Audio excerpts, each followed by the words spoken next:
Well, good morning, everybody.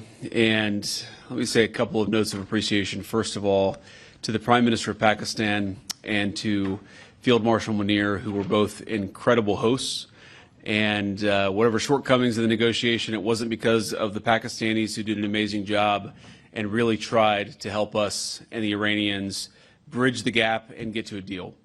We have been at it now for 21 hours, and we've had a number of substantive discussions with the Iranians. That's the good news.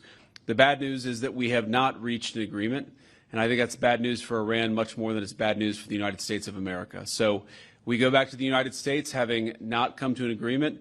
We've made very clear what our red lines are, what things we're willing to accommodate them on, and what things we're not willing to accommodate them on. And we've made that as clear as we possibly could, and they have chosen not to accept our terms. Questions? Sir, Nick Robertson from CNN. Precisely what have they rejected here? Can you help us understand it a little bit? Well, I won't go into all the details because I don't want to negotiate in public after we've negotiated for 21 hours in private. But the simple fact is that we need to see an affirmative commitment that they will not seek a nuclear weapon, and they will not seek the tools that would enable them to quickly achieve a nuclear weapon. That is the core goal of the President of the United States, and that's what we've tried to achieve through these negotiations. Again, their nuclear program, such as it is, the enrichment facilities that they had before, they've been destroyed.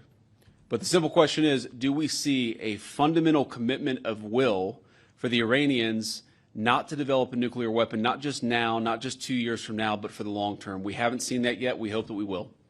Jen. Was there a framework on anything? And also, did the Iranian frozen assets come up, and did you reach any conclusions on those frozen assets? We talked about all those issues, Jen, and we talked about a number of issues beyond that. And so certainly those things came up. But again, we just could not get to a situation where the Iranians were willing to accept our terms. I think that we were quite flexible. We were quite accommodating. The President told us, you need to come here in good faith and make your best effort to get a deal.